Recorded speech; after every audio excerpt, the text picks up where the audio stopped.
নিসাউন মহিলা, কাসিয়াতুন কাপড় পরে থাকে, আরিয়াতুন উলঙ্গ। কাপড় পরে উলঙ্গ হয় এ কথা মুহাম্মদ সাল্লাল্লাহু আলাইহি ওয়াসাল্লাম বলছেন। তুমি এখন বুঝো সেটা কেমন। তুমি দেখতে পাও না, একটু আগে সূচনাতে বললাম তোমার বোনের গেঞ্জি জাতীয় পায়জামাটা তুমি দেখো না, তোমার বাপ দেখে না। বাপ বেটা কি লজ্জা বেঁচে খেয়েছ? তোমার বোন কি লজ্জা বেঁচে খেয়েছে? শোনো, তাহাজ্জুদের নাম ঈমান নয়। শোনো, হজের নাম ঈমান নয়, লজ্জার নাম ঈমান। আল্লাহ রাসূল বলছেন আল হায়া মিনাল ঈমান ওয়াল ঈমান ফিল জান্নাহ। লজ্জাই হচ্ছে ঈমান, ঈমানই হচ্ছে জান্নাত। লজ্জাই হচ্ছে ঈমান, ঈমানই হচ্ছে জান্নাত। লজ্জাই হচ্ছে ঈমান, ঈমানই হচ্ছে জান্নাত। লজ্জা নেই যার, ঈমান নেই তার। লজ্জা নেই যার, ঈমান নেই তার। ঈমান নেই যার, জান্নাত নেই তার। ঈমান নেই যার, জান্নাত নেই তার। ঈমান নেই যার, জান্নাত নেই তার। লজ্জা নেই যার, ঈমান নেই তার। আমি অনুবাদক। 1450 বছর পূর্বে মুহাম্মদ সাল্লাল্লাহু আলাইহি ওয়াসাল্লাম কথা বলেছেন। এই ছেলে, তুমি তো তাফসীর মাহফিল দিন রাত শুনে শুনে, আর ওই কণ্ঠ শুনে কি যে বলছে হুজুর, খালি বলে চলে যাচ্ছে কণ্ঠ শুনে, কেউ কিছু বুঝতে পারি না।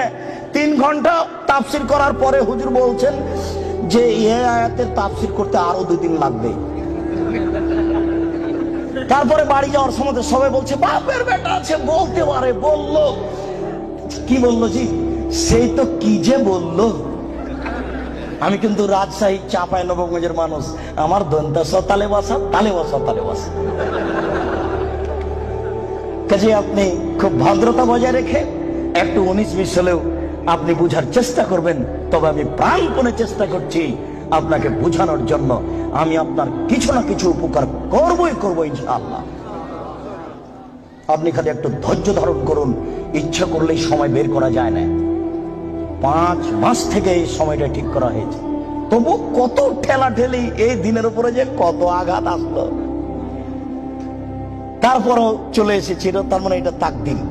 একটু মূল্যায়ন করেন, কাজ তো আপনার অনেক আছে। এই ছেলে, ওই যে 5 তলা বাড়িতে, ওই যে ওরা স্বামী স্ত্রী এখন পতিতালয়ের মেয়েকে নিয়ে বসে আছে টিভিতে, তো তুমি আর আমি ঠেকাতে পারছি? কি ঠেকানোর আছে? তুমিও যাও, যে বসে থাকো, কিছু করার নেই। এসেছ, একটু ধৈর্য ধারণ করো। গল্প করবো না, নড়াচড়া করবো না, দোকান বন্ধ করো। ইচ্ছা করলে সময় বের করা যায় না। একটু ধৈর্য ধারণ করো, জীবনে কিছু করার চেষ্টা করো। তুমি মানুষ, বিচারের মাঠে পশুর বিচার হবে না। আব্দুর রাজ্জাক সাহেব বলেছেন মানুষের তো বিচার হবে হবে, পশু প্রাণীরও বিচার হবে। পশু প্রাণীর বিচার মানে ওখানেই শেষ। একটা সিংওয়ালা ছাগল যদি একটা অসিংওয়ালা ছাগলকে গুতা মেরে থাকে, তা আল্লাহ রাসূল বলছেন আল্লাহ তাআলা অসিংওয়ালা ছাগলকে সিং দিয়ে বলবেন, এই সেই ছাগল, তোমার সিং দিয়ে দিয়েছি, তুমি এখন গুতা মেরে নাও। তারপরে বিচার শেষ। তার জাহান্নাম জান্নাত নেই। মানুষের জাহান্নাম জান্নাত আছে। একটু ধৈর্য ধারণ করুন, বোকামির পরিচয় দিয়েন না। ইচ্ছা করলেই সময় বের করা যায় না। আপনি কথাকে মূল্যায়ন করুন। এই ছেলে, কথা শেষ করছি অংশে, তুমি শোনো।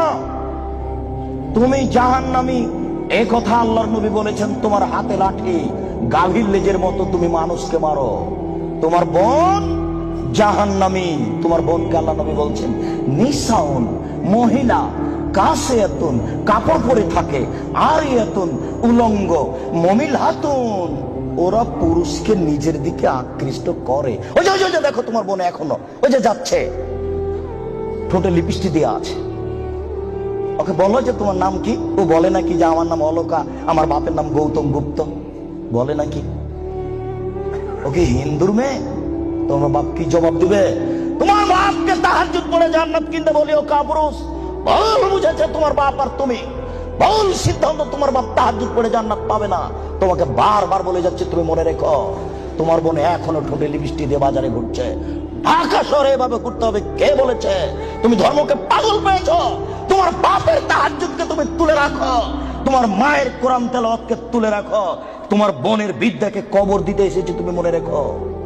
শোনো, তোমার বোন মানুষকে নিজের দিকে আকৃষ্ট করে। মাইলাতুন, সে নিজেও পুরুষের দিকে আকৃষ্ট হয়। বাড়িতে ছিল ভালোই ছিল, বাজারে বের হয়েছে বিকাল 3টেই, রাত 9টায় যাবে, হাঁটার সময় কেন জানি কেমন কেমন করে, কেন জানি আনছান আনছান করে, একবার ডান দিকে যায়, একবার বাম দিকে যায়, একবার মাথার চুল নাড়ে, একবার হাত হিলাই, কেন জানি কেমন কেমন করে, কেন জানি আনছান আনছান করে। আল্লাহ নবী বলছেন ও নিজে পুরুষের দিকে আকৃষ্ট হয়েছে, লায়াত খোলা জান্নাত, ও জান্নাতে যাবে না, ও জান্নাতে যাবে না, ও তো জান্নাতে যাবে না, যাবেই না। ওলা ইয়াজিদ না রিহা, সে জান্নাতের গন্ধ পাবে না। হাই না রিহা তু যাদু মিন মাসরিতে কাদা ওয়া কাদা, এই জান্নাতের গন্ধ পাওয়া যায় 1 বছরের দূরত্ব পথ থেকে। এটা জান্নাত। এখানে একটা দ্রুতগামী ঘোড়া দৌড়াতে আরম্ভ করেছে, 1 বছর দৌড়িয়ে যত পথ যাবে, ওই পথের মাথাতে যদি কেউ দাঁড়াই তাহলে ও জান্নাতের গন্ধ পাবে। তোমার বোন জান্নাতে তো যাবে না, যাবে না, জান্নাতের গন্ধ পাবে না। বলে রাখলাম আমি অনুবাদ।